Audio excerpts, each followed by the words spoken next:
किसने लिखा है? क्षणभंगुर जीवन की कलिका, कल प्रात को जान खिली न खिली। मलयागिरि की शुचि शीतल मंद सुगंध समीर चली न चली। कल कुठार लिए फिरता तन नम्र पे चोट झिली न झिली। भजले हरि नाम हरि रसना, फिर अंत समय पे हिली न हिली। किसी संत ने लिखाया महाराज, शरीर जो है ना क्षण भंगुर है, इसका कोई पता नहीं कब ये प्राण जो हमारे अंदर बसा हुआ है ना कब छोड़कर चली जाए। और ये जीवन हमें इसीलिए मिला है, भगवान की भक्ति करने के लिए मिला है। भजले हरि नाम हरि रसना, फिर अंत समय पे हिली न हिली। अंत समय में कोई जरूरी नहीं कि मरते समय हम राम बोल पाएंगे, कोई जरूरी नहीं है। मरते समय तो व्यक्ति के जीवन में अनेक प्रकार की आसक्तियां होती हैं और साथ में केवल आसक्तियां ही जाती हैं। भगवान का नाम तो उसी व्यक्ति के जीवन में जा सकता है जो नित्य निरंतर भगवान के नाम का स्मरण करता रहता है। तो आइए सज्जनों, आज की चतुर्दिवस की कथा भागीरथी में प्रवेश करते हैं। सभी लोग मीठी मीठी तालियों की सेवा करते हुए गाएंगे।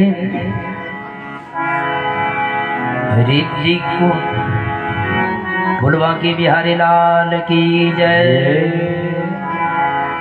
रिद्धि को सुमिरो, रिद्धि को सुमिरो, सुमिरो शारदा माई। रिद्धि को सुमिरो, रिद्धि को सुमिरो, हरि सुमिरो अविनाशी। और सुमिरो गुरु अविनाशी को, सुमिरो किसन कनाई।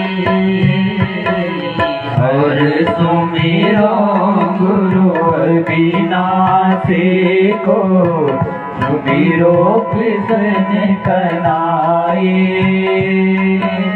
दीदी को सुमिरो, दीदी को सुमिरो, सुमिरो शारदा माई। दीदी को सुमिरो, दीदी को सुमिरो, सुमिरो शारदा माई। और सुमिरो गुरु अविनाशी को, सुमिरो किसन कनाई। सुमिरो गुरु अविनाशी को, सुमिरो किसन कनाई। मीठी मीठी तालियों की सेवा करते हुए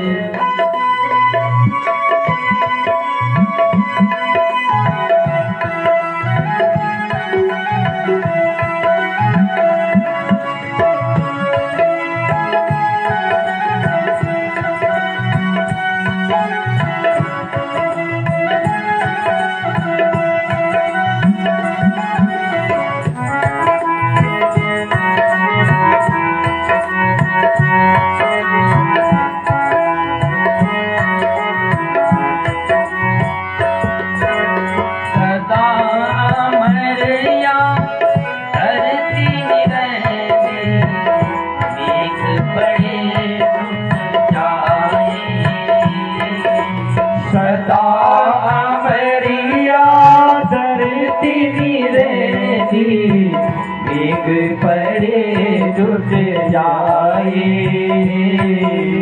अमर निरंदा चांद सूरज तुझ, अमर निरंदा चांद सूरज तुझ, ग्रहण लगे छिप जाए। दीदी को सुमिरो, दीदी को सुमिरो, सुमिरो शारदा माई। और सुमिरो गुरु अविनाशी को, सुमिरो किसन कनाए।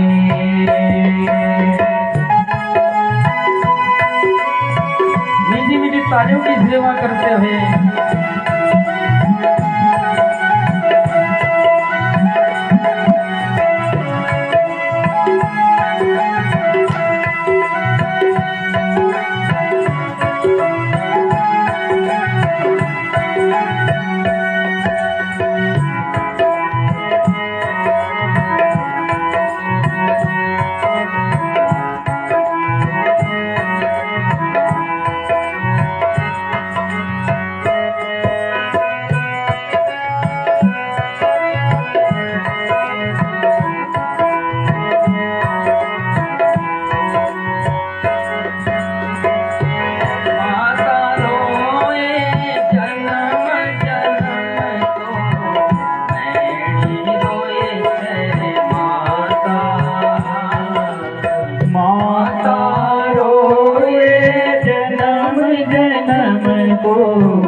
घड़ी को आन करे बरवासा।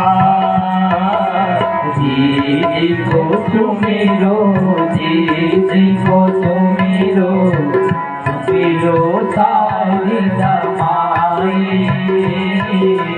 और सुमिरो गुरु अविनाशी को, सुमिरो किसन कनाए। सुमिरो गुरु अविनाशी को, सुमिरो किसन कनाए। मीठी मीठी तालियों की सेवा करते हुए ऐसे नहीं भाव से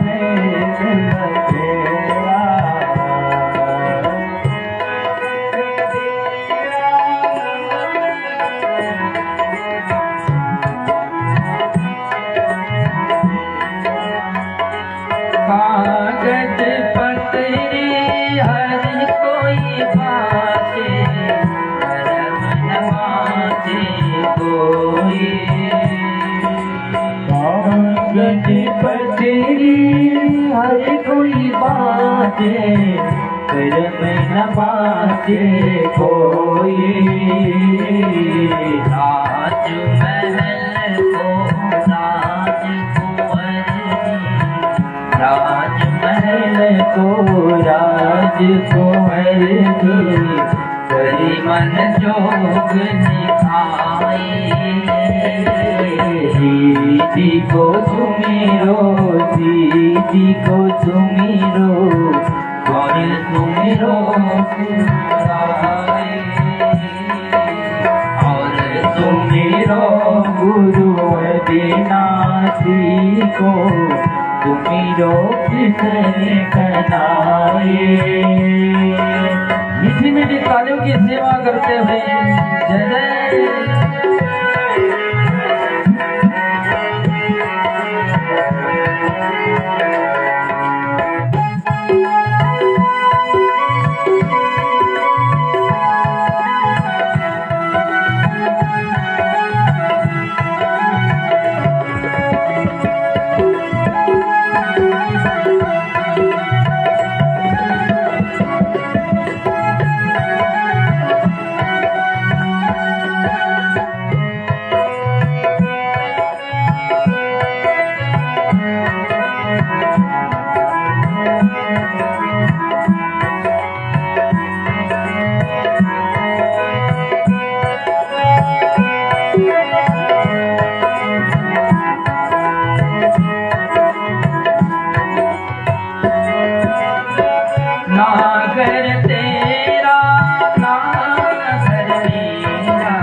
चाहती गोरा चला चली का फेरा जी को सुमिरो जी को सुमिरो सारी तमाए और सुमिरो गुरु अविनाशी को सुमिरो किसन कनाए। मीठी मीठी तालियों की सेवा करते हैं।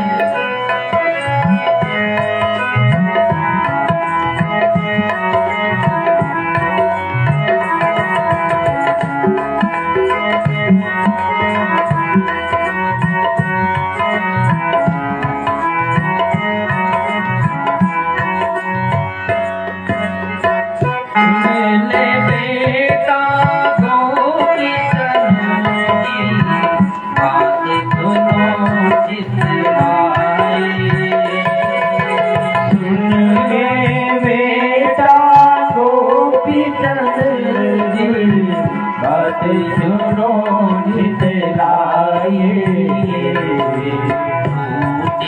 सारी माया ममता रूपी सारी माया ममता जीव जगत फरमाए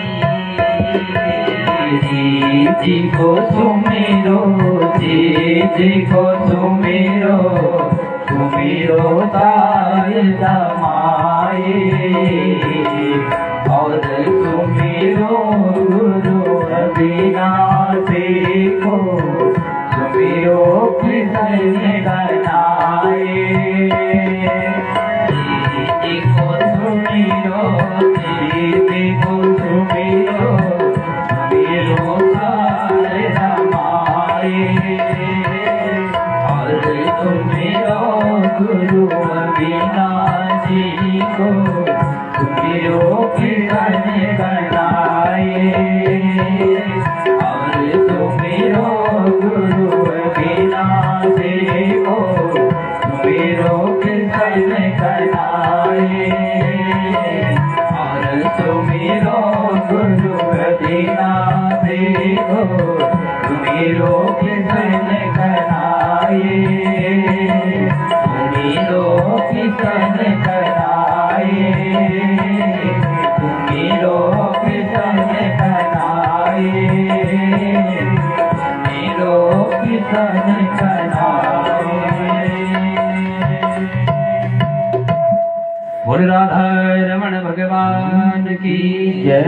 श्रीमद् भागवत महापुराण की जय जय जय श्री राधे श्याम।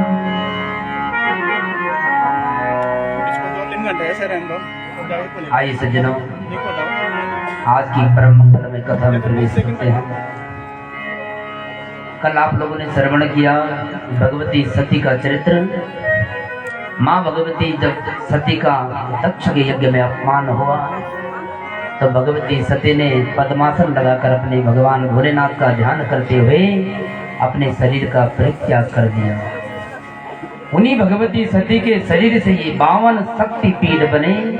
जहाँ भगवती सती का सिर गिरा वो भगवती सुरकंडा के नाम से प्रसिद्ध हुआ। बोलो सुरकंडा मैया की। जहाँ भगवती सती का बदन गिरा वो चंद्रवदे नाम से प्रसिद्ध हुआ। और जहाँ कुंज माने पांव गिरे वो कुंजापुरी नाम से प्रसिद्ध हुआ। इसी प्रकार से 52 शक्ति पीठ भगवती सती के ही शरीर से उत्पन्न हुए। बोलो सती मैया की। इस प्रकार से आपने भगवती सती का चरित्र आपने कल श्रवण किया। अब मैत्रेय मुनि कहते हैं, हे विदुर जी महाराज, जो मनु महाराज थे उनकी 3 पुत्रियां और 2 पुत्र थे। तीनों पुत्रियों का विवाह तो आपने सुन लिया। बड़ी पुत्री आकुति का विवाह रुचिक प्रजापति के साथ में हुआ। देवहूति का विवाह कर्दम ऋषि के साथ में हुआ। और सबसे छोटी जो पुत्री थी प्रसूति, उसका विवाह दक्ष प्रजापति के साथ में हुआ। अब बच गए कितने? 2 बेटे, एक उत्तानपाद और प्रियव्रत। मैत्रेय मुनि पहले उत्तानपाद जी की कथा सुनाते हुए कहते हैं, जाये उत्तान पादस्य सुनीति सुरुचिस्तयो सुरुचि प्रेयसी पत्न्युर नेतराजस्तुतो ध्रुवः।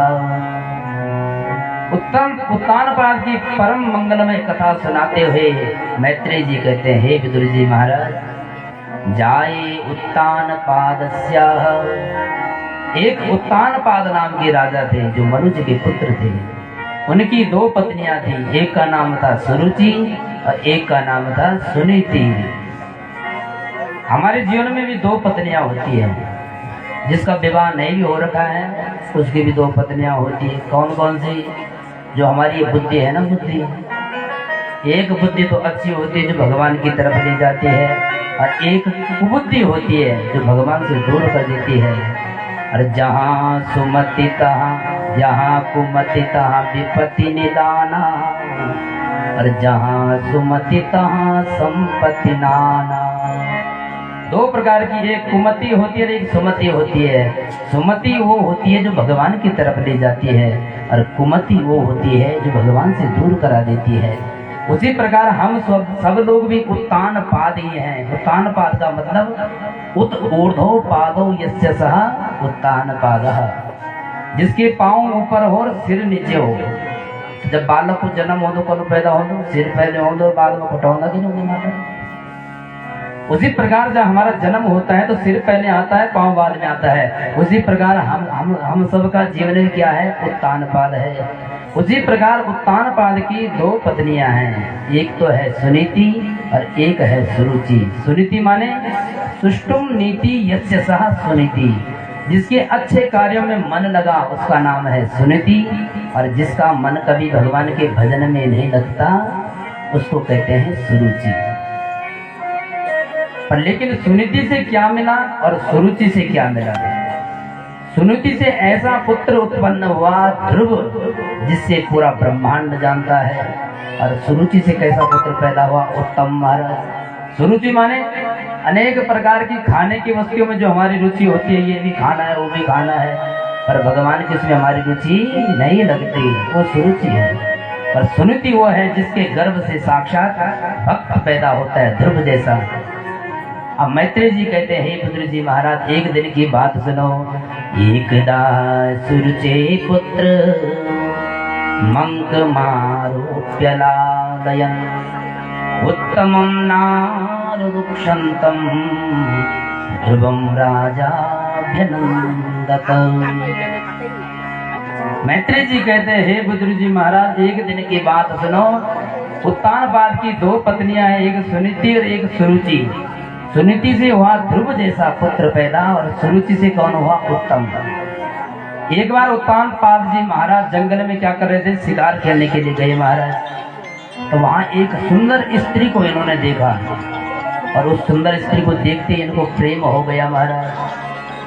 उस स्त्री से विवाह करने का इन्होंने सोचा कि मैं विवाह करूं, पर लेकिन वो थी सुरुचि। सुरुचि ने कहा कि मैं विवाह तो आपके साथ में जरूर करूंगा, लेकिन जो आपकी घर में जो पत्नी है ना, जो पहले से पत्नी है, उसको घर से बाहर करना पड़ेगा। उत्तानपाद की मति विलीन हो गई, मलिन हो गई। उत्तानपाद ने कहा कोई बात नहीं, जो घर में मेरी पत्नी है उसको मैं घर से निकाल दूंगा, कोई बात नहीं, अलग से कुटिया बना दूंगा, मैं दूसरों व्यू कर दूंगा, कोई बात नहीं, या ठीक नहीं महाराज। उत्तानपाद ने महाराज सुरुचि के साथ में विवाह कर दिया, और सुरुचि को तो घर में ले आया और सुनीति को घर से बाहर कर दिया, एक कुटिया बना दी। कालांतर में दोनों के गर्भ से एक एक बालक का जन्म होता है। सुनीति के गर्भ से ध्रुव जी महाराज पैदा होते हैं, बोलो ध्रुव जी महाराज की। और सुरुचि के गर्भ से उत्तम का जन्म होता है। एक दिन की बात है, उत्तानपाद ने अपने पुत्र उत्तम को अपनी गोद में उठा रखा था, क्योंकि सुरुचि तो बाहर रहती है। उसी समय छोटा बालक ध्रुव भी अपने पिता के पास आया, क्योंकि माँ तो अलग अलग है लेकिन पिता तो एक ही है, इसलिए आए। एकदा सुरुचि पुत्र मंक मारोप्यलालयन्। सुरुचि का जो पुत्र उत्तम है उसको उत्तानपाद ने गोद में ले रखा है। और जैसे ध्रुव जी आए तो ध्रुव जी दौड़ते दौड़ते आए और अपने पिता की गोद में बैठने के लिए तैयार हो गए। तो उत्तानपाद ने सोचा कि ये भी तो मेरा पुत्र ही है, तुरंत अपने पुत्र ध्रुव को उठाया और अपनी गोद में बैठा दिया। और जैसे ध्रुव को अपनी गोद में बिठाया, ध्रुव को जैसे अपनी गोद में बिठाया तो सुरुचि ने देख लिया। सुरुचि ने कहा कि ये सुनीति का पुत्र को तुमने गोद में कैसे उठा दिया। उसी समय हाथ पकड़ के नीचे फेंक दिया ध्रुव को। अब ध्रुव को जैसे नीचे फेंका तो ध्रुव की आंखों से आंसू आने लग गए, क्योंकि सुरुचि सौतेली माँ है। उसने तुरंत उठा के नीचे फेंक दिया। और ध्रुव जी ने कहा कि माँ, जैसे उत्तम के पिता ये हैं वैसे मेरे पिता भी तो हैं, तुमने मुझको गोद से नीचे क्यों गिरा दिया। सुरुचि कहती है कि तू भले ही इसके पिता है, इसका तेरा पिता ये है, पर लेकिन मेरे गर्भ से तो तूने जन्म नहीं लिया। ध्रुव जी कहते हैं कि तेरे गर्भ से जन्म, सुरुचि कहती है कि तुझे यदि मेरे गर्भ से जन्म लेना पड़ेगा तो क्या करना पड़ेगा। तपसा राज्य पुरुषम तस्सेवानुग्रहेण में गर्भे तुम साधयात्मानं यदिच्छसि निपाशनम। ध्रुव जी आंखों से रो रहे हैं और ये सुरुचि, दुष्ट सुरुचि कह रही है, यदि तुझे गोद में बैठना है, सिंहासन में बैठना है, तो पहले भगवान की तपस्या कर, और जब भगवान प्रसन्न हो जाएंगे तो भगवान से वरदान मांगना कि सुरुचि के गर्भ से मेरा जन्म हो। अब तो महाराज जैसे सुरुचि ने ये कहा, अब तो ध्रुव जी की आंखों से आंसू आने लग गए। यहाँ तो इसने भगवान और भक्त का दोनों का अपमान कर दिया। ध्रुव जी का तो अपमान कर ही रही है और साथ में भगवान का भी अपमान कर रही है। कैसे? भगवान का अपमान इसलिए कर रही है क्योंकि कह रहे हैं कि जब तपस्या करेगा तब भगवान से मांग लेना कि मैं सुरुचि की गर्भ से जन्म लूं। इसका मतलब सुरुचि कहना चाह रही है कि भगवान से बड़ा मेरा गर्व है। अब तो महाराज ध्रुव जी महाराज को जैसे गोदी से नीचे उतारा फेंका, अब तो ध्रुव जी महाराज जोर जोर से रोने लग गए। मातु सपत्न्या सदुरुक्ति विद्दः स्वसन्नुसा दंड हतो यथाहि यत्वामि संतं पितरं सन्नवाचं जगाम मातुः प्ररुदन् सकाशम्। जैसे ध्रुव को गोदी से नीचे उतारा फेंका तो ध्रुव जी जोर जोर से रोने लग गए और दौड़कर अपनी माँ के पास जाते हैं, अपनी माँ सुनीति के पास। और ध्रुव जी इतने जोर जोर से रो रहे हैं कि अपनी माँ से कुछ बता भी नहीं पा रहे हैं, क्योंकि सुरुचि ने धक्का मार के नीचे फेंका है। यत्वामि संतं पितरं सन्नवाचं जगाम मातु प्ररुदन् सकाशम्। दौड़ते हुए अपनी माँ के पास गए पर कुछ बोल नहीं पा रहे हैं। साथ में जो और बालक थे, मित्र थे, उन्होंने सुनीति के पास बता दिया इस सुरुचि ने तेरे पुत्र का बहुत बड़ा अपमान किया है।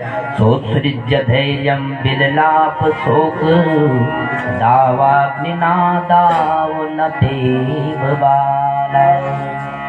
सुनीति ने जैसे सुना कि इस दुष्ट सुरुचि ने मेरे पुत्र का इतना अपमान किया, तुरंत आंखों से आंसू आने लग गए। अब मानो ऐसे शोक दवाग्निदावनः, जैसे जंगल में आग लग जाती है, हरी हरी पत्तियां होती है, मुरझा जाती हैं आग से, उसी प्रकार से सुनीति माँ का मुंह मुरझा गया।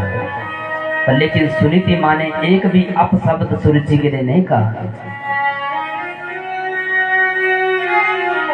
सुरुचि ने गोद से नीचे पटका, फिर भी सुनीति ने एक भी अपशब्द नहीं कहा महाराज। और आजकल के जमाने की बात होने से महाराज पड़ोसी यदि थोड़ा ये थप्पड़ भी मार दो महाराज पुलिस लिख तुरंत चल जाने बगल वाले।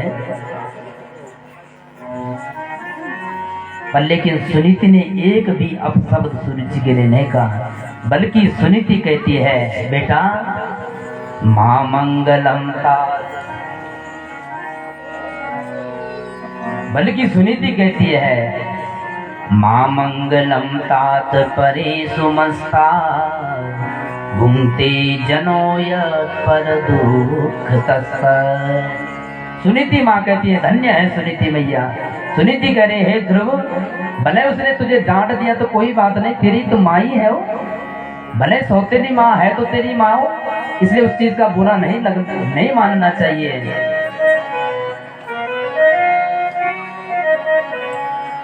उसने जो भी कहा है सत्य तो कहा है।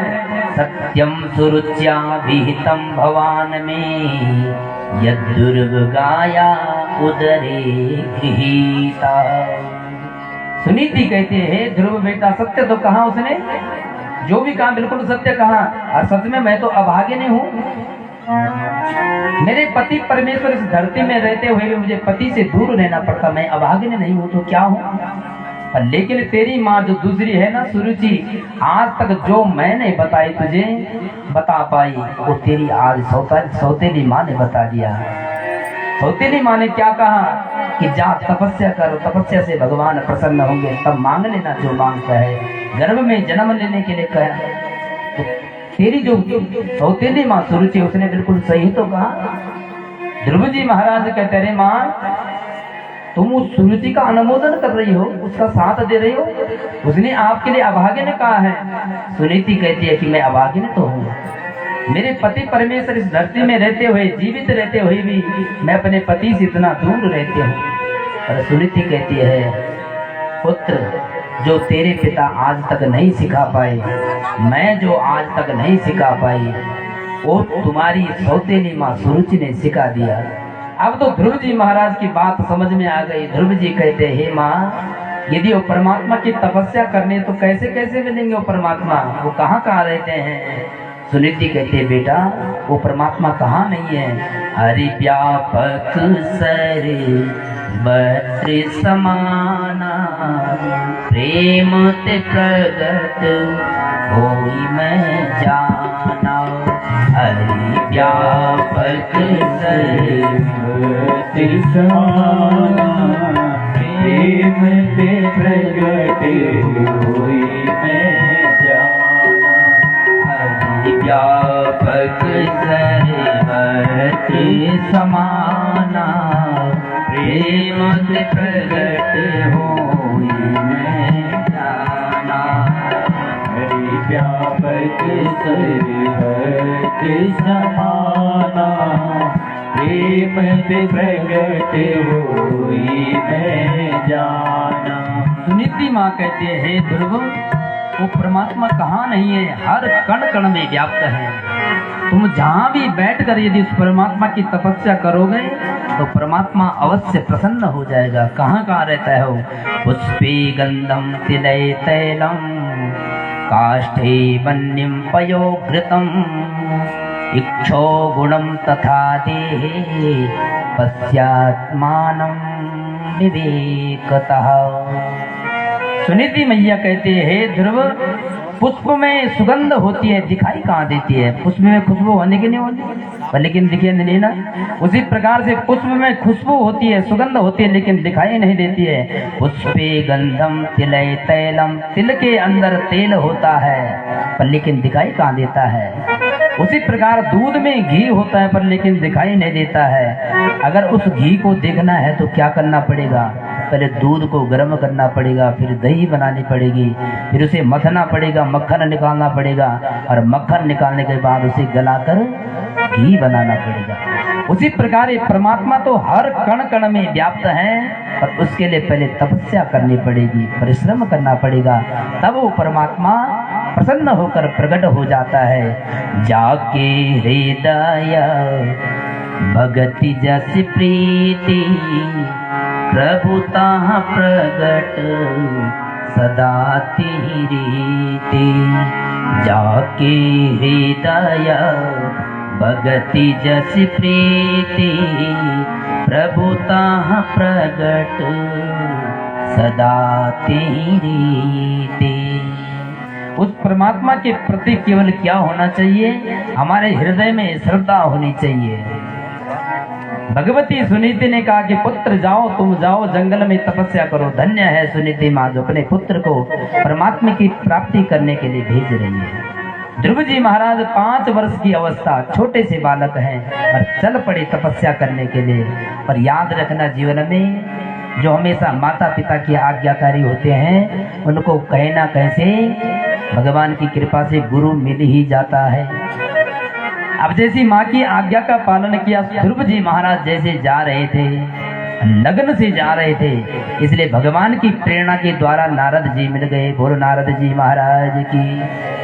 और जिसको जीवन में नारद जी मिले उसको भगवान अवश्य मिले हैं।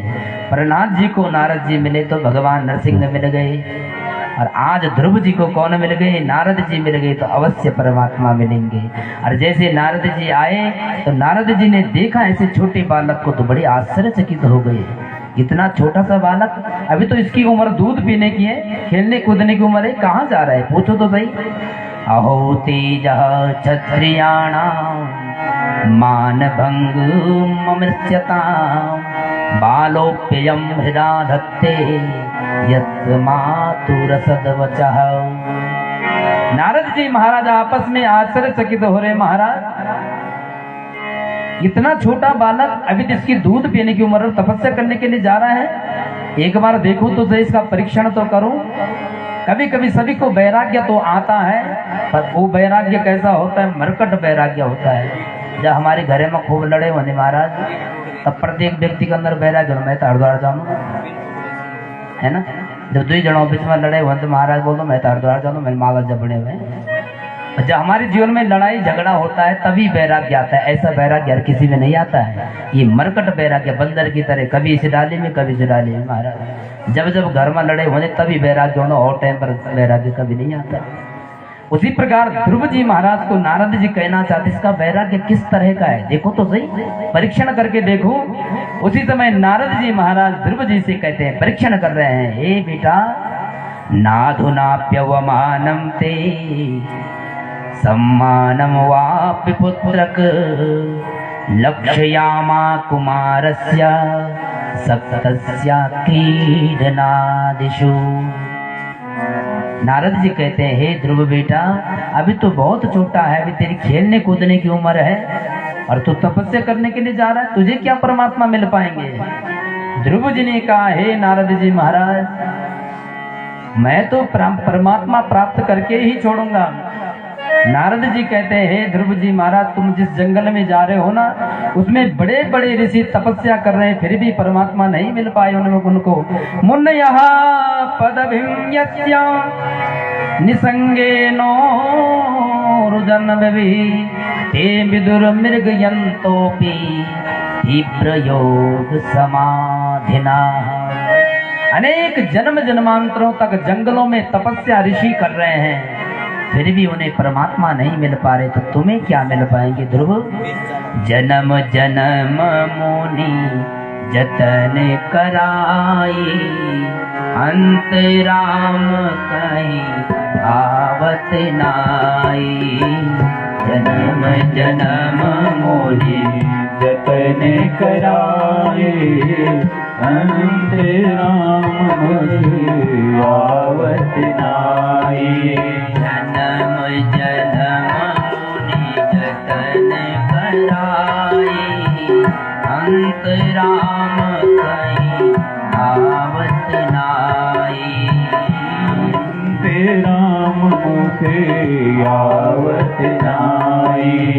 अंत राम कहीं आवत नाई। अंत राम कहीं आवत नाई। अनेक जन्म जन्मांतरों तक ऋषि मुनि तपस्या करते हैं, फिर भी परमात्मा, अनेक जन्म जन्मांतरों तक ऋषि मुनि तपस्या करते हैं, फिर भी परमात्मा नहीं मिल पाते हैं। इसलिए हे ध्रुव बेटा, तुम घर वापस चले जाओ। यस्य यद्दैव विहितं सतेन सुख दुःखयो आत्मानं तोषयन् देहि तमसा पारमिच्छति। नारद जी कहते हैं, हे ध्रुव जी महाराज, इतनी छोटी उम्र में तुम मान अपमान का क्या ख्याल रख रहे हो? तुम तो इतने छोटे बच्चे हो। पर लेकिन ध्रुव जी ने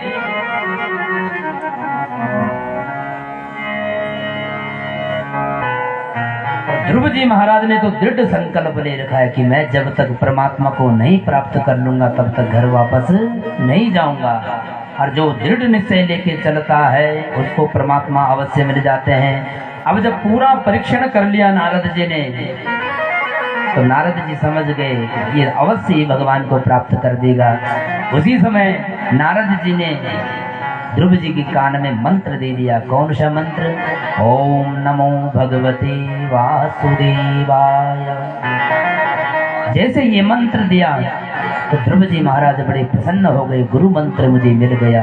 और जीवन में जब गुरु मंत्र मिल जाता है, दृढ़ निश्चय पूर्वक उस मंत्र को जाप यदि किया जाता है तो परमात्मा अवश्य ही मिल जाते हैं। बोल राधे कृष्ण भगवान की जय। मंत्र दो प्रकार के होते हैं। एक मंत्र वो होता है जिसका जाप होता है, और एक मंत्र होता है जिसका जाप भी होता है, कीर्तन भी होता है। एक महामंत्र होता है, एक मंत्र होता है।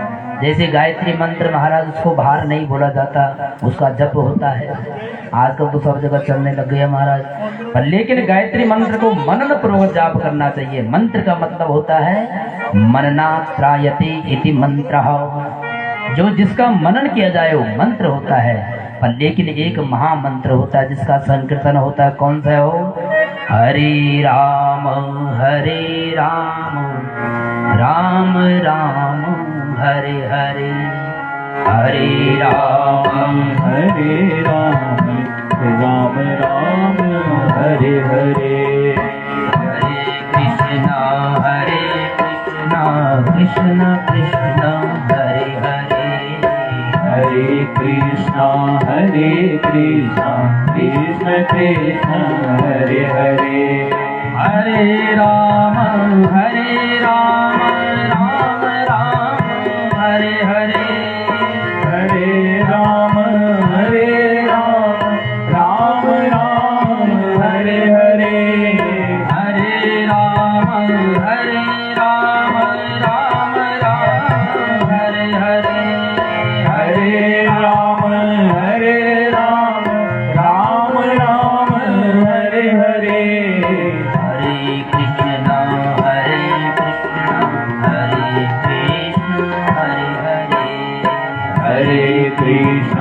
हरे कृष्ण कृष्ण कृष्ण हरे हरे, कृष्ण कृष्ण हरे हरे, कृष्ण कृष्ण हरे हरे, कृष्ण कृष्ण हरे हरे। एक मंत्र होता है और एक महामंत्र होता है। महामंत्र कौन है? जो अभी गा रहे हैं, हरे राम राम राम हरे हरे, हरे कृष्ण कृष्ण कृष्ण हरे हरे। ये मंत्र चैतन्य महाप्रभु ने गाया था, जिन्होंने इस मंत्र की जाप से परमात्मा को प्राप्त कर लिया। इस मंत्र को हर कोई काम करते समय, आलू खड़ने बार, मटर बोने बार कभी भी गाते हो महाराज। इस मंत्र का कोई दोष नहीं होता, नहाते समय गाओ।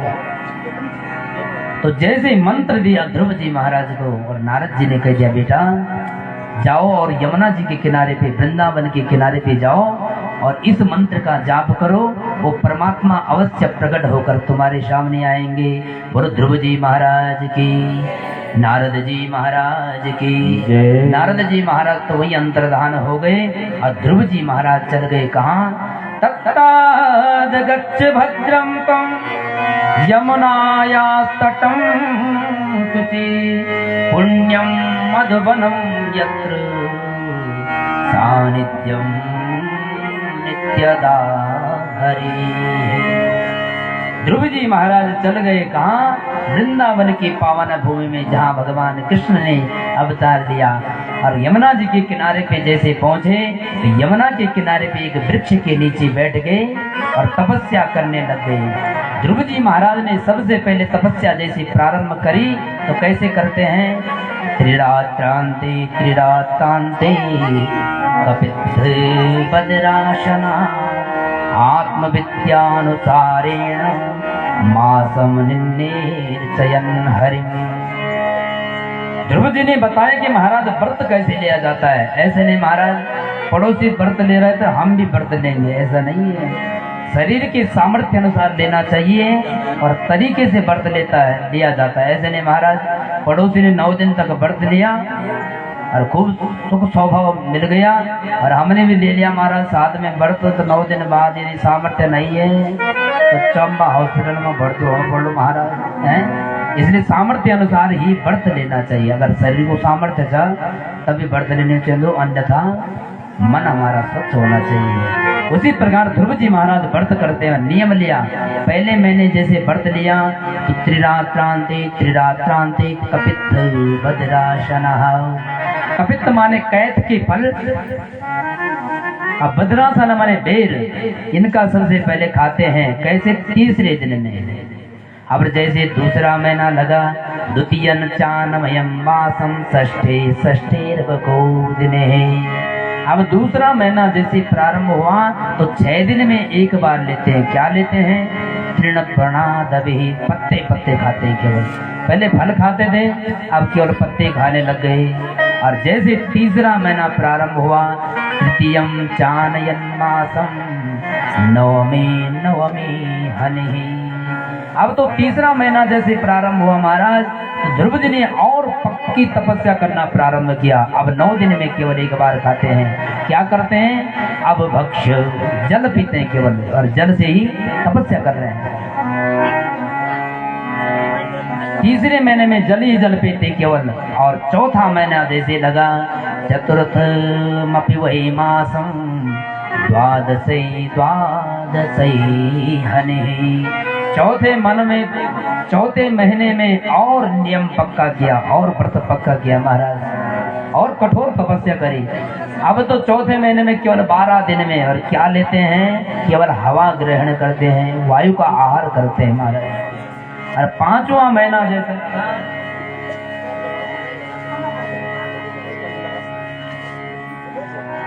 पांचवा महीना जैसे लगा महाराज, अब तो ध्रुव जी महाराज ने तपस्या और कठोर कर दी। और जैसे ही इतनी कठोर तपस्या करते हैं ध्रुव जी महाराज, केवल वायु ग्रहण करते हैं। और 5वां महीना जैसे लगा तो ध्रुव जी महाराज ने एक पांव के बल पे और ऐसा प्राणायाम चढ़ाया कि सभी देवी देवताओं की प्राण वायु अवरुद्ध हो गई महाराज, सभी की सांस रुक गई। अब जैसी सभी की सांस रुकी, ध्यायन भगवतो रूपम नाद्राक्षित किंचना परम।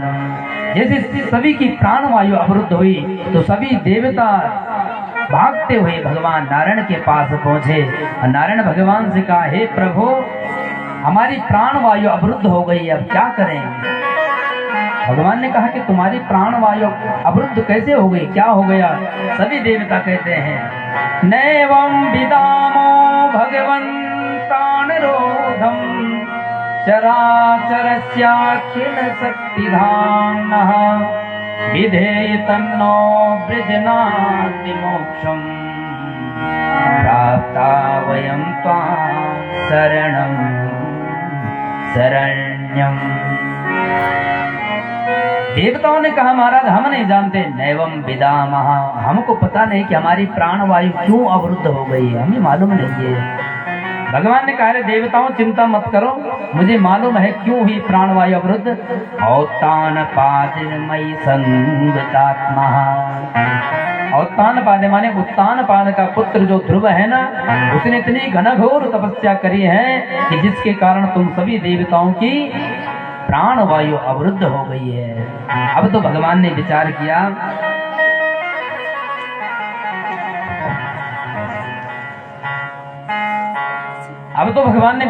कि महाराज अब तक भक्त मेरे लिए लालायित होते थे दर्शन करने के लिए, लेकिन आज मैं लालायित हूँ अपने भक्त के दर्शन करने के लिए। ऐसा कौन सा भक्त यहाँ पैदा हो गया जिसने सभी देवताओं की प्राण वायु अवरुद्ध कर दी है। अब तो भगवान स्वयं ध्रुव जी के दर्शन करने के लिए जा रहे हैं। आज तक भक्त भगवान के दर्शन करने के लिए जाते थे, पर आज ध्रुव जी का सौभाग्य देखो, आज भगवान स्वयं उस ध्रुव के दर्शन करने के लिए जा रहे हैं। मदोर वनम भृत्य दिदृक्षया गतः। भगवान देखने जा रहे हैं कि कौन सा बालक है जितनी घनघोर तपस्या कर रहा है। और तुरंत चल पड़े भगवान नारायण गरुड़ पे वाहन होते हुए जैसे गए यमुना के किनारे पे, और ध्रुव जी के सन्मुख जैसे प्रकट हुए। सशंक चक्रम सकिटीट कुंडलम सपीत वस्त्रं सरसीरुहेक्षणं सहार वक्षस्थलकौस्तवस्त्रिजं नमामि विष्णुं शिरसा चतुर्भुजम्।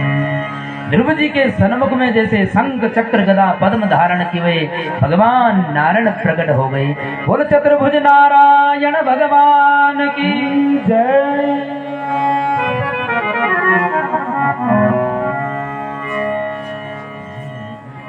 चतुर्भुज नारायण जैसे प्रकट हुए तो ध्रुव जी महाराज तो तपस्या में विलीन है। और ध्रुव जी महाराज ने जैसे आंखें खोलकर देखा तो भगवान चतुर्भुज नारायण को जैसे ध्रुव जी ने देखा तो भगवान की उस सांवली सूरत को ध्रुव जी महाराज देखते चले गए। पर लेकिन ध्रुव जी महाराज के मुख से कुछ निकल ही नहीं पा रहा कि क्या बोलूं, क्योंकि मेरी माँ ने ये नहीं सिखाया कि जब भगवान प्रकट हो जाए तो क्या करना चाहिए। ना तो मेरे गुरुदेव ने सिखाया कि भगवान जब प्रकट हो जाए तब क्या करें। अब ध्रुव जी मौन खड़े हैं, पर लेकिन भगवान समझ गए, भगवान सबके अंतर्यामी हैं। भगवान समझ गए किसी कुछ नहीं आता बोलना भी तो बच्चे ही 5 साल का। उसी समय भगवान ने स्पर्श बालम कृपया कपोले, भगवान ने अपना शंख स्पर्श कराया और जैसे शंख स्पर्श कराया ध्रुव जी महाराज को वेद वेदांत जागृत हो गया, कंठस्थ हो गया। बोलो ध्रुव जी महाराज की जय। और जैसे वेद वेदांत कंठस्थ हुआ, भगवान की एक कृपा है महाराज कि मूकम करोति वाचालम पंगुम लंघयते गिरिम यत्कृपातमहं वंदे परमानंद माधवम।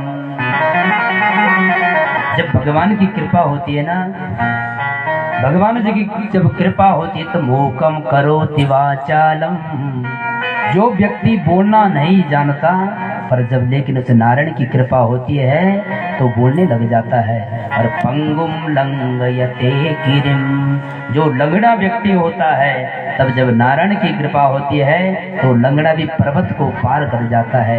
बोल नारायण भगवान की जैसे ध्रुव जी को शंख स्पर्श हुआ तो वेद वेदांत जागृत हो गया। ध्रुव जी महाराज ने 12 श्लोकों में 12 श्लोकों में बड़ी सुंदर स्तुति करते हैं और हाथ जोड़ के स्तुति कर रहे हैं। क्या कह रहे हैं? योऽन्तः प्रविश्य मम वाचमिमां प्रसुप्तां सञ्जीवयत्यखिल शक्तिधर स्वधाम्ना अन्याश्च हस्तचरण श्रवण त्वगादीन् प्राणान् नमो भगवते पुरुषाय तुभ्यम्। 12 श्लोकों में बड़ी सुंदर स्तुति करते हैं। ध्रुव जी कहते हैं, हे प्रभु योऽन्तः प्रविश्य मम वाचमिमां प्रसुप्तां, हे प्रभु आपके चरणों में मैं प्रणाम करता हूँ। क्यों? क्योंकि आपने मेरी सोई हुई वाणी को जगा दिया। मैं तो कुछ कह भी नहीं पा रहा था, लेकिन आपने कृपा करी और मेरे को तो सारा वेद वेदांत कंठस्थ हो गया। क्योंकि संजीव यत्यखिल शक्ति धराश्वनाम्नः, जितने इंसान या किसी प्राणी के अंदर जो प्राण है ना, वो परमात्मा रूपी ही प्राण है। जब भगवान की इच्छा होती है तो शरीर में प्राण रख देते हैं, और जब इच्छा नहीं होती है तो इन प्राणों को लेकर ऊपर चले जाते हैं। बोल कृष्ण कन्हैया लाल की। इस प्रकार से ध्रुव जी महाराज ने बड़ी सुंदर स्तुति करी, भगवान प्रसन्न हुए। भगवान ने कहा, हे ध्रुव बड़ी कठोर तपस्या की है तूने, कुछ मांग। ध्रुव जी कहते हैं, हे प्रभु आपके दर्शन से ही मैं अभिसिंचित हो गया हूँ, अब मेरा कुछ मांगने का मन नहीं है। मैंने ये आपकी चतुर्भुज रूपी ये सांवली सूरत देख दी है, अब मुझे और कुछ नहीं चाहिए। यदि देना ही चाहते हो तो क्या दीजिए? भक्ति मोहो प्रभवतां त्वयि मे प्रसंगो भूयादनंत महता ममलासयाना। ध्रुव जी धन्य है। ध्रुव जी कह रहे हैं कि मुझे कुछ नहीं चाहिए, जबकि राज्य की इच्छा से गए थे कि मुझे भी राज्य मिले, लेकिन भगवान की सूरत को देखकर कह रहे हैं कि भक्ति मोहो प्रभवता त्वयि में प्रसंगो। ध्रुव जी कहते हैं, यदि देना ही चाहते हो प्रभु तो मेरे जन्म जन्मांतर तक मेरे जीवन में आपकी भक्ति बनी रहे, हमेशा मैं आपकी भक्ति करता रहूं। भगवान ने कहा ध्रुव ये तो वरदान मैं अवश्य दूंगा, पर लेकिन तू राज्य की इच्छा से आया था कि तुझे राज्य मिल जाए, इसलिए मैं तुझे आशीर्वाद देता हूँ। जा 36,000 वर्षों तक राज कर और उसके बाद तू नित्य मेरा पार्षद बन जाना और तुझे ध्रुव लोक की प्राप्ति करा दूंगा। बोल नारायण भगवान की। अब वहां से भगवान अंतर्धान हुए। ध्रुव जी महाराज तपस्या करके चल रहे हैं और जैसे ध्रुव जी महाराज अपने घर की तरफ गए तो जो सुरुचि धक्का मारकर ध्रुव जी को नीचे फेंक रही थी, आज वही सुरुचि सबसे पहले हाथ जोड़कर खड़ी है ध्रुव जी के स्वागत में। क्यों? यस्य प्रसन्नो भगवान गुणैर्मैत्र्यादिभिर् हरिः तस्मै नमन्ति भूतानि निम्नवात इव स्वयं। याद रखना, जीवन में जिसके ऊपर भगवान की कृपा होती है ना, उसके ऊपर फिर सभी कृपा करने लग जाते हैं। करते हैं कि नहीं करते? उसी प्रकार ध्रुव जी के ऊपर परमात्मा की कृपा हुई। जो माँ धक्का मार रही थी सुरुचि, सौतेली माँ, वो हाथ जोड़ के खड़ी है स्वागत के लिए, क्योंकि जहाँ पर कृपा राम की होई ता पर कृपा करई सब कोई। जिस पर राम की कृपा होती है, कृष्ण की कृपा होती है, उस पर पूरी दुनिया कृपा करने लग जाती है। बोलो सच्चिदानंद भगवान की। सुरुचि ने स्वागत किया, उत्तानपाद ने स्वागत किया, ध्रुव जी आए, ध्रुव जी का विवाह हुआ। इला और भ्रमी नाम की कन्या से इनके 2 पुत्र हुए, वत्सल और उत्कल नाम के 2 पुत्र हुए। अब जब ध्रुव जी का महाराज जाने का समय हुआ, 36,000 वर्षों तक खूब उपभोग किया। जब जाने का समय हुआ तो महाराज ध्रुव जी के सामने सबसे पहले मृत्यु प्रकट होती है। और जैसे मृत्यु प्रकट होती है, ध्रुव जी को कहती कि चलो महाराज आपका समय आ गया। पर लेकिन जिसके ऊपर भगवान की कृपा होती है ना, ध्रुव जी ने उसी समय मृत्योर मूर्धनिम पदम दत्वा आरुरोहाद्भुतम गृहम। जो भगवान का भक्त होता है ना, उसको मृत्यु भी नहीं छू पाती है। ध्रुव जी महाराज जैसे मृत्यु आई तो मृत्यु के सिर पे पांव रख के उस विमान में बैठ गए। अब जैसे ध्रुव जी महाराज उस विमान में जाकर जा रहे थे तो जैसे आकाश मार्ग में गए तो पीछे मुड़ के देखा। पार्षद ने पूछा, अरे ध्रुव ये पीछे बार बार क्यों देख रहे हो? ध्रुव जी कहते हैं, अरे तुम्हें मालूम नहीं है कि मैं देख रहा हूँ कि मेरी माँ कहीं है नहीं। जिस माँ की कृपा से मुझे ऐसा दिव्य लोक प्राप्त हो रहा है, वो मेरी माँ कहाँ है? उसी समय पार्षद ने कहा, दर्शयामास तुरुदेवीं पुरो याने न गच्छतिम। पार्षद कहते हैं, अरे ध्रुव जहाँ तेरे जैसा पुत्र पैदा होता है वहाँ माँ बापों के लिए कोई कमी नहीं होती है। तेरी माँ तेरे से भी आगे विमान में जा रही है। बोल सच्चिदानंद भगवान की जय। उसी समय ध्रुव जी चल पड़े और भगवान ने एक लोक का निर्माण कर दिया, ध्रुव लोक का, और उसमें ध्रुव जी को राजा बना दिया। ध्रुव सगलानी जपेओ हरिनाओ पायो अचल अनुपम ठाओ। ध्रुव सगलानी जपेओ हरिनाओ पायो अनुपम ठाओ। ध्रुव सगलानी जपेओ हरिनाओ पायो अचल अनुपम ठाओ। ध्रुव सगलानी जपेओ हरिनाओ। ध्रुव सगलानी जपेओ हरिनाओ पायो अचल अनुपम ठाओ। पायो अचल अनुपम ठाओ।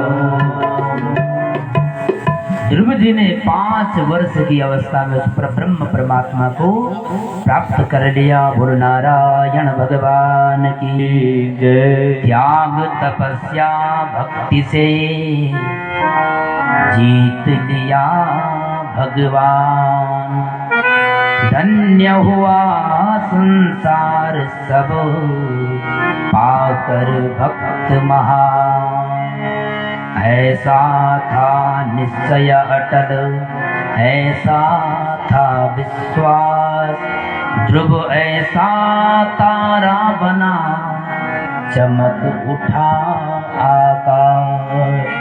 और ध्रुव जी महाराज की। ध्रुव जी विमान में जाकर जाते जाते कह रहे हैं, भगवान का नाम संकीर्तन करते हुए जा रहे हैं। आइए हम लोग भी मीठी मीठी तालियों की सेवा करते हुए गाएंगे। गोकुल का मेरा कान्हा है, मेरा कान्हा रे, नंद बाबा का प्यारा है, मेरा कान्हा रे। गोकुल का मेरा कान्हा ये, मेरा कान्हा ये, कान्हा ये, नंद बाबा का कान्हा ये, मेरा कान्हा ये, कान्हा ये। गोकुल का मेरा कान्हा है, मेरा कान्हा रे, नंद बाबा का प्यारा है, मेरा कान्हा रे। ये गोकुल का मेरा कान्हा ये, मेरा कान्हा ये, कान्हा ये, नंद बाबा का कान्हा ये, मेरा कान्हा ये, कान्हा ये। कान्हा है, मेरा कान्हा है,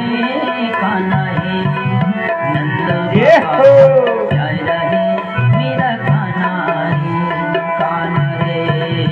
कान्हा है, कान्हा है, कान्हा है, मेरा कान्हा है, कान्हा है, कान्हा है, मेरा कान्हा है, कान्हा है।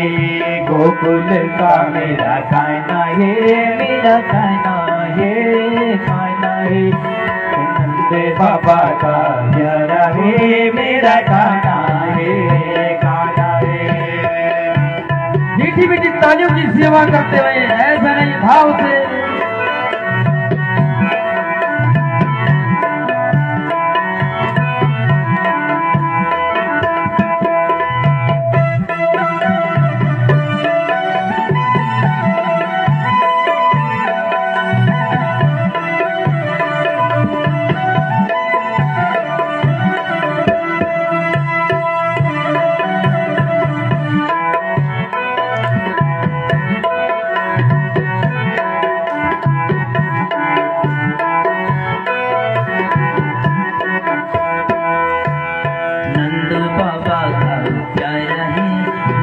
सभी लोग हाथ उठाकर इस ताली बजाएंगे भाव से।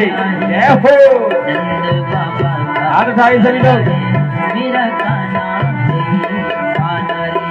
ये नंद बाबा का कान्हा रे, मेरा कान्हा ये, कान्हा रे, नंद बाबा का कान्हा रे, मेरा कान्हा ये, कान्हा रे। यशोदा माता प्यारा है, मेरा कान्हा रे, कान्हा रे। यशोदा माता प्यारा है, मेरा कान्हा रे, कान्हा रे। यशोदा माता प्यारा ये, मेरा कान्हा ये, कान्हा रे। यशोदा माता प्यारा ये, मेरा कान्हा ये, कान्हा ये। कान्हा रे, कान्हा रे, कान्हा रे, मेरा कान्हा रे। कान्हा है, कान्हा है, मेरा कान्हा है, मेरा कान्हा है। गोकुल का मेरा कान्हा है, मेरा कान्हा रे, कान्हा रे। नंद बाबा का प्यारा है, मेरा कान्हा रे, कान्हा रे। गोकुल का मेरा कान्हा ये, मेरा कान्हा ये, कान्हा रे। नंद बाबा का कान्हा रे, मेरा कान्हा रे, कान्हा रे। मीठी मीठी तालियों की सेवा करते हैं ऐसा नहीं भाव से।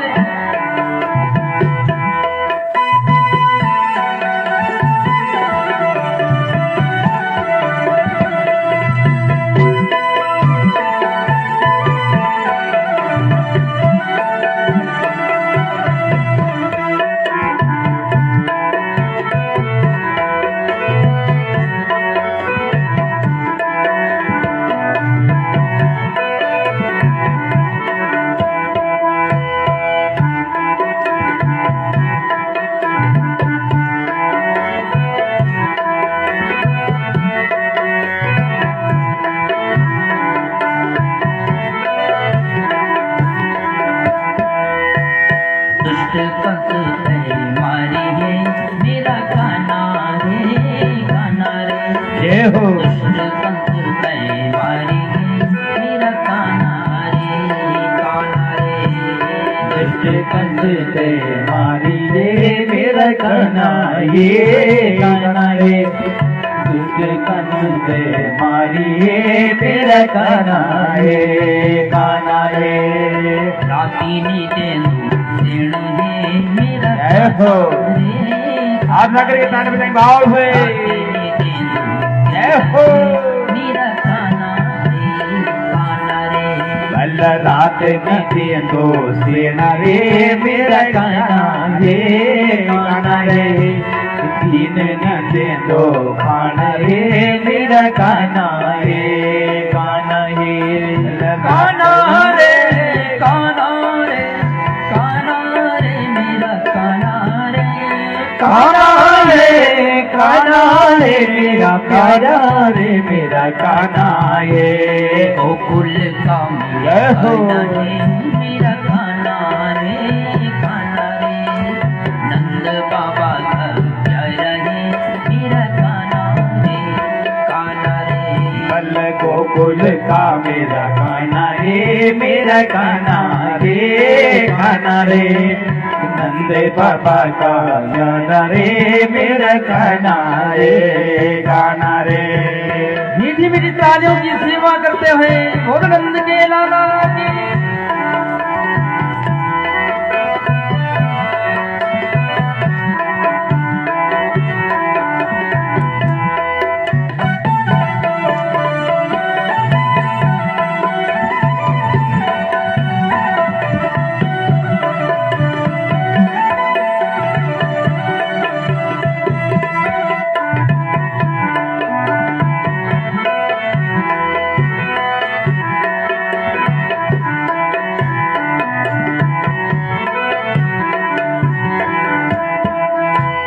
कैया रैया मेरा कान्हा रे जय हो बंसी को बजैया है मेरा कान्हा रे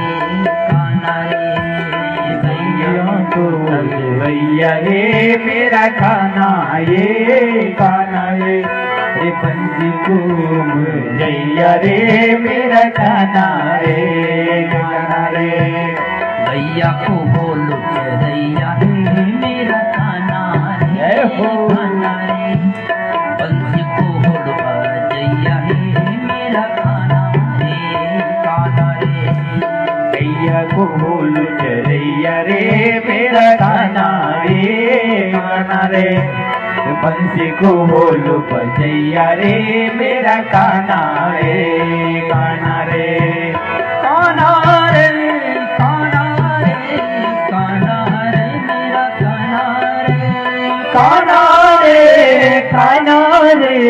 कान्हा रे मेरा कान्हा रे गोकुल का मेरा कान्हा है मेरा कान्हा रे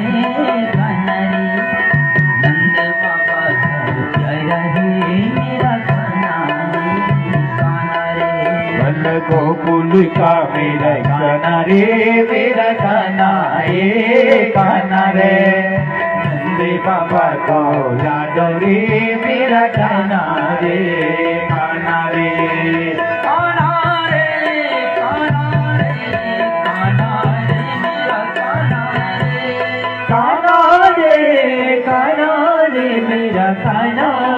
मेरा कान्हा रे गोकुल का मेरा कान्हा है मेरा कान्हा जय हो नंद बाबा घर जय रहे मेरा कान्हा रे बल गोकुल का मेरा कान्हा रे गोकुल का मेरा कान्हा रे मेरा कान्हा रे गोकुल का मेरा कान्हा है मेरा कान्हा रे नंद बाबा घर जय रहे मेरा कान्हा रे बल गोकुल का मेरा कान्हा रे नंद बाबा का लाड रे मेरा कान्हा रे नंद बाबा का प्यारा है मेरा कान्हा रे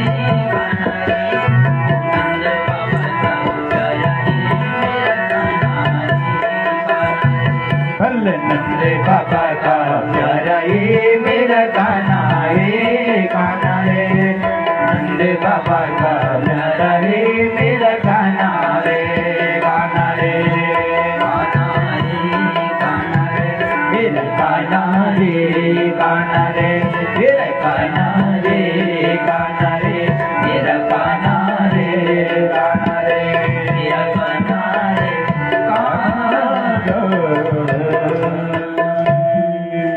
बोल नंद के लाला की जय हो। अरे आज तो जनसंख्या बढ़ गई महाराज, पर जयकारा तो दूर से लगा तो घर के तक पहुंचे सिरकंडा तक न पहुंचे, घर के तक पहुंचा देना। और श्रीमद् भागवत महापुराण की जय हो। हाँ अब लोग चोपड़ा वो प्रभाव है 2 दिन बते रखा हुआ। इस प्रकार से ध्रुव जी महाराज ने तपस्या करके उस परम धाम को प्राप्त किया, ध्रुव लोक को प्राप्त किया। सुखदेव जी कहते हैं, हे परीक्षित, इन्हीं ध्रुव जी के वंश में आगे चलकर अंग राजा हुए। अंग राजा तो बड़े धर्मात्मा हुए, लेकिन इनका विवाह हुआ मृत्यु की पुत्री सुनीता के साथ में। जब मृत्यु की पुत्री सुनीता के साथ में हुआ, इनके